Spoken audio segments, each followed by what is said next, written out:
कल लोकसभा में गृह मंत्री जी ने 2 बिल पेश किए। बिल नंबर 111 2025 का और बिल नंबर 113 2025 का। बिल नंबर 111 लागू होगा सारे देश में एक्सेप्ट यूनियन टेरिटरी, और 113 यूनियन टेरिटरी पे लागू होगा। और उसके बिल के पीछे मंशा क्या है, मकसद क्या है, कि मैं संक्षेप में आपको बताना चाहता हूँ। मकसद यह है कि अगर कोई भी मंत्री के ऊपर कोई आरोप लगता है और ऐसा आरोप लगता है कि उसकी सज़ा 5 साल से ज़्यादा हो सकती है उस मंत्री को, तो 30 दिन के अंदर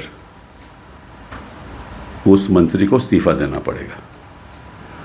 अगर 31वें दिन उसने इस्तीफ़ा नहीं दिया, और ये फैसला अगर केंद्र का मंत्री हो तो राष्ट्रपति जी करेंगे, प्रधानमंत्री जी हो तो वो भी राष्ट्रपति जी करेंगे, अगर किसी राज्य में कोई मंत्री हो तो वो भी इस्तीफ़ा देना पड़ेगा, वो गवर्नर तय करेगा। तो इसका मतलब है कि 31वें दिन वो मंत्री नहीं रहेगा, प्रधानमंत्री भी नहीं रह सकता अगर प्रधानमंत्री के ऊपर आरोप हो, केंद्र का मंत्री भी नहीं रह सकता और राज्य का मंत्री भी नहीं रह सकता। इसके पीछे मंशा क्या है तो मैं अभी बताऊंगा आपको, लेकिन सबसे पहले तो ये बात है कि ये बिल कभी पारित हो ही नहीं सकता, क्योंकि ये संविधान का एक संशोधन है और अमेंडमेंट के लिए, कॉन्स्टिट्यूशन अमेंडमेंट के लिए इनको 2/3 बहुमत चाहिए। इनके पास 293 वोट हैं इस समय एनडीए सरकार के पास, और 363 चाहिए 2/3 के लिए। तो निश्चित रूप से ये बिल कभी पारित हो ही नहीं सकता। लेकिन एक चीज़ मैं आपके द्वारा देश के सामने रखना चाहता हूँ कि पिछले 2014 के बाद हमने ऐसे ऐसे कानून देखे जिनके लागू होने से मानव अधिकारों और मानवाधिकार जो संविधान ने हमें दिए हैं वो छीनना चाहते हैं। ऐसे कानून संविधान में और संविधान को और संविधान के ढांचे को दीमक लगाते हैं। और आपको मालूम है कि दीमक का नतीजा क्या होता है। अच्छा खासा ढांचा अगर दीमक लग जाए तो बर्बाद हो जाता है। लोकतंत्र को बर्बाद करना इनका मकसद है। हम ये देखा जिस तरह से बिहार में एसआईआर को लागू इन्होंने किया, और जिस तरह से वोटर लिस्ट बन रही है, जिस तरह से लाखों के नाम कटे जा रहे हैं, जिस तरह से कोई एडिशन नहीं हो रही, जिस तरह से बीएलओ काम कर रहे हैं, जिस तरह से इन्यूमरेशन फॉर्म भरे जा रहे हैं बिना कोई दस्तावेज के और अपलोड किए जा रहे हैं, और बीएलओ कह रहे हैं कि बीडीओ के आदेश हैं, वो भी वोटर लिस्ट में दीमक लगाना है। अगर वो ही तो ढांचा है जिसके आधार पे लोकतंत्र चलता है, वोटर लिस्ट को दीमक लग जाए तो इलेक्शन होगा कैसे?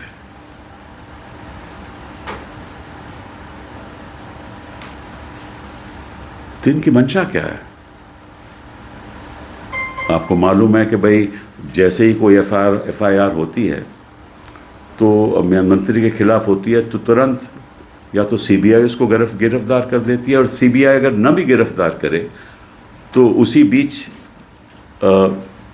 ईडी पीएमएल के अंतर्गत उसको गिरफ्तार कर देती है। और अगर जो नया कानून है हमारा, उसके द्वारा अगर किसी आरोपी को हिरासत में लिया जाए तो आपको मालूम है कि कई महीने सालों साल लग जाते हैं बेल लेने में। केजरीवाल जी उदाहरण हैं, जैन साहब उदाहरण हैं, मनीष सिसोदिया उदाहरण हैं, हेमंत सोरेन उदाहरण हैं, कई ऐसे उदाहरण मैं आपको दे सकता हूँ। तो मैं आपसे और गृह मंत्री जी से पूछना चाहता हूँ आपके द्वारा कि गृह मंत्री जी, कोई आपका केंद्र के मंत्री के खिलाफ कभी कोई एफआईआर हुई? और जिस प्रदेश में आप सरकारें चला रहे हो उनके किसी मंत्री के खिलाफ एफआईआर हुई? तो आपकी मन की सोच है वो तो जाहिर है। आप ये ना सोचना कि जनता समझती नहीं।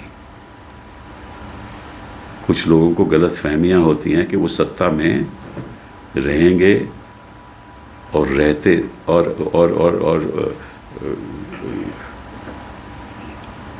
कभी ऐसा मौका नहीं आएगा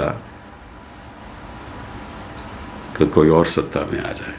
इसीलिए ये सब काम हो रहा है ना कि वोटर लिस्ट को ऐसे करो, बढ़ा दो, काट दो, ऐसे कानून लागू कर दो, विपक्ष के मंत्रियों को हिरासत में ले लो। और अब तो नए कानून के अंदर, पहले तो था क्रिमिनल प्रोसीजर कोड में कि 15 दिन के अंदर आपको जो भी करना है करिए, इन्वेस्टिगेशन कीजिए और उसके बाद उसको जुडिशियल कस्टडी में लिया जाता था आरोपी को। अब तो इस कानून के अंतर्गत जो 15 दिन है ना, वो किसी 90 दिन तक या 60 दिन तक आप उसको हिरासत में ले सकते हो। मतलब कि 2 दिन, अब 4 दिन बाद में 15 दिन ऐसे एक्सपैंड हो जाते हैं। तो आपका तो मन यही है ना कि जहाँ चुने हुए मुख्यमंत्री हों उनको निकाल दो। हालांकि आप कर नहीं सकते क्योंकि आपके पास बहुमत नहीं है।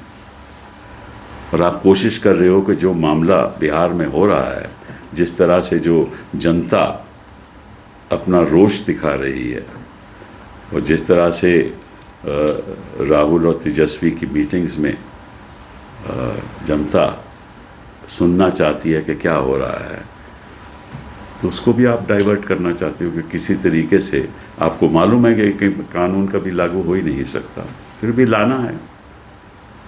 तो मैं तो आपसे आग्रह करूँगा कि संविधान हम सबके लिए है, आपके लिए भी है, हमारे लिए भी है। अब ऐसा मत करो कि हमने सैकड़ों साल लड़ाई करके अपनी देश की जनता को संविधान दिया, उस पे ऐसे आप दिमाग नहीं लगाओ। I wish to, through you, inform the people of this country that yesterday Bill 111 of 2025 and Bill 113 of 2025 were introduced in Parliament by the Home Minister. The Bill 111 related to India except Union territories, the territory of India except Union territories, and 113 to Union territories. And what this bill said and stipulates, which has now been referred to the Joint Parliamentary Committee, that if there is a minister at the center or the Prime Minister or a Chief Minister of a state or a minister in a state, if there is an FIR against him in which for an offence for which the sentence is more than 5 years, then if he is in custody for 30 days, on the 31st day, he shall be removed by the President, and if he does not resign, by the President or the Governor, as the case may be. So it seems that the intent of the bill is to target opposition chief ministers, opposition ministers, because the Home Minister himself knows that he has been very kind towards his own ministers, and he's been very kind towards the ministers in which the BJP is ruling in the various states that they are ruling, because he has a gentle eye towards them, a sense of generosity that they can do no wrong, while every chief minister of every opposition state can do wrong, and they will be languishing in jail for months, as Kejriwal did, as Manish Sisodia did, as Jain did, as Hemant Soren did, and many others did. So मतलब कि 30 दिन आप हिरासत में रहोगे कि 31 दिन में आपको इस्तीफा देना पड़ेगा. You will have to resign on the 31st day, and if you don't, you will be thrown out. And the Home Minister knows that this bill can never be passed because the NDA has a strength of 293 and they require 2/3 majority because this is a constitutional amendment bill. It requires 2/3 majority, which is 363. So they know that they can't pass this bill. But they are destroying the very fundamental premises of our constitution. Why do they want to do something like this? Because you know that a person is innocent till he is proved guilty. And this is not even when a charge is framed. This is at a stage when the investigation is on. And as you know that once a person is in custody, either by the CBI or the PMLA, it is rare that he is released on bail. It takes years. So if you through these processes, and otherwise let them come to power through manipulation of the voters list. In a way, the very fundamentals of democracy are being attacked. So the termites that the Home Minister talked about, I want to tell him these are the kind of laws, right, which act like termites in the Constitution of India, the fundamentals of our democracy, right? While you may be afraid of others, we are afraid of what you are doing and your intent. You know very well how people are rallying around Rahul Gandhi and Tejasvi in Bihar. How crowds and millions, thousands and lakhs of people are coming to hear them. And you want to divert the attention of the people. You know very well what you are doing through your election commissioner. He knows very well what he is doing. And it was a pathetic state of affairs when I watched the press conference of the Chief Election Commissioner. He refuses to answer questions. And the level of arrogance have never been seen in the history of this country of any election commissioner. Why is that arrogance? Because it's the arrogance of power at the center that he exudes that arrogance. It percolates down, and these laws and the initiation of these laws is part of that arrogance. Don't destroy what hundreds of years of struggle of the people of India took to build, took to free us from the yoke of colonialism.